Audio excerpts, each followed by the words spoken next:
హిందువులకందరికీ ఒక అగ్ని పరీక్ష లాంటి కార్యక్రమం.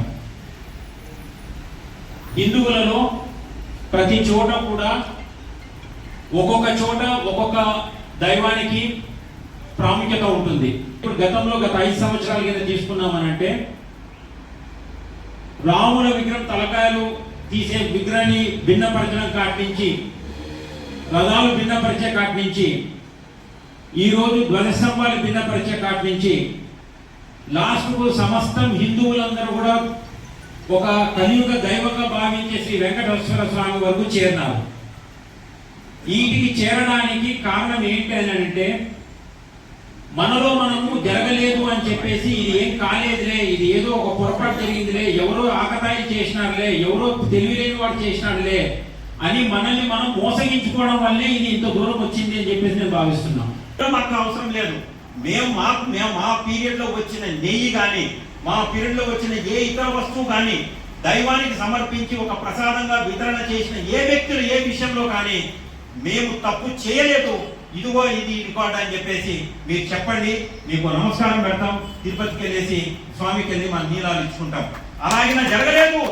మీరు వితండవాదానికి దిగి ఏదో చెప్పి ఏదో పోవాలి అని అనుకుంటే మేము నమ్మడానికి సిద్ధంగా లేము. జగన్మోహన్ రెడ్డి ముఖ్యమంత్రి కావాలి అని చెప్పి కోరుకున్న వాళ్ళలో మొదటి వ్యక్తి నేను ఈరోజు. కానీ ఈరోజు ఈ జరుగుతున్న ఈ అనాచకాన్ని దీన్ని చూసి తన తల్లే తనను కాదని చెప్పిపోయింది. దయచేసి హిందువులారా మేల్కోండి, దయచేసి రాష్ట్ర ప్రజలారా మేల్కోండి. ఇంకా 40% ఓటు ఉందని చెప్పేసి ఆయన తన దెబ్బలు తెచ్చుకుంటున్నాడు. దయచేసి మేల్కోండి, దయచేసి చూడండి. ఈ రోజు నేను జగన్మోహన్ రెడ్డికి సవాల్ విసురుతున్నాను. దయచేసి మా మనోభావాలు అర్థం చేసుకొని అక్కడ జరిగింది జరగలేదు అన్న ఒక విషయాన్ని రికార్డు పూర్వకంగా మీరు చూపించాలి అని చెప్పేసి నేను కోరుకుంటున్నాను. ఆనాడు మీకు క్షమాపణ చెప్పడానికి మొదటగా నేనే ఉంటాను. కేవలం స్ట్రైట్ గా జగన్మోహన్ రెడ్డి దగ్గరికి వెళ్తుంది తప్ప ఎవరో ఈవో, ఎవరో చైర్మన్, ఎవరో టీటీడీ ఉద్యోగస్తుడు కానే కాదు. ఈ రోజు జగన్మోహన్ రెడ్డి అనే వ్యక్తే నష్టపోయింది. మనం బంద్ చేస్తే నష్టపోయింది కూడా మళ్ళీ మనమే. నష్టం చేసినోనికి ఎవడైతే దీనికి కారణమైనారో వానికి ఎలా శిక్ష పడాలి అని చెప్పేసి మనం కోరుకోలేదు తప్ప మనల్ని మనం కష్టపెట్టుకోవడం కాదు, మనల్ని మనం నష్టపెట్టుకోవడం కాదు. ఏ రకంగా దీన్ని తీసుకెళ్ళాలి, కానీ ఆ బలుపుని మనం తగ్గించాలి, ఆ బలుపుని మనం తీసేయాలి. దీని కొరకై అనంతపురం జిల్లాలో జిల్లా వ్యాప్తంగా మనం అందరూ కూడా సంఘటితమై ఒక మీటింగ్ పెట్టుకొని ఏ రకంగా చేస్తే ఈ బలుపు తగ్గుతుంది, అవి కాదు మాకు కావాల్సినది. మాకు కావాల్సినది జరిగింది అని చెప్పేసి వాళ్ళు ల్యాబ్ రిపోర్ట్ చూపిస్తున్నారు. దీన్ని మేము నమ్ముతున్నాం. జరగలేదు అని చెప్పేసి నువ్వు రికార్డ్ చూపించు. అలాగైనా ఆ రికార్డింగ్ చూపించగలిగినాడు మీకు మేము క్షమాపణ చెప్పి తిరుపతికి వెళ్ళి మా తలని మేము దేవునికి సమర్పించుకుంటాం. మీ గురించి మేము ఎక్కడ ఆలోచన చేసినందుకు అని చెప్పేసి కూడా నేను ఈరోజు ఈ ముఖంగా ఆయన అడగాలని చెప్పేసి నేను భావిస్తున్నాను. ఈ రోజు ఎందుకు జరగగలిగింది అని అంటే 350 రూపాయలకి ఇచ్చిన ఈ నూనెని, ఈ క్వాలిటీ నూనెని 120 రూపాయల కన్నా ఎక్కువ మార్కెట్లో లేదు, ఉండదని కూడా నేను భావిస్తున్నాను.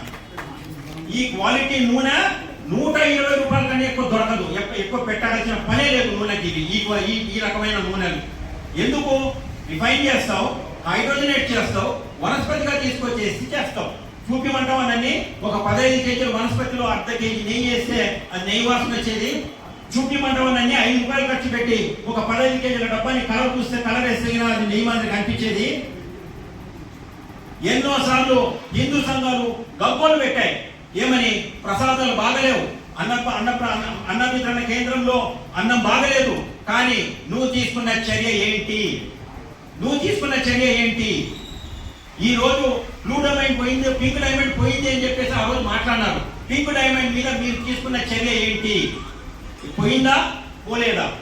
పోయింది అని అంటే ఎవరు కారకులు, పోలేదు అని అంటే చెప్పిన వ్యక్తి మీద నువ్వు ఏం చర్య తీసుకున్నావు?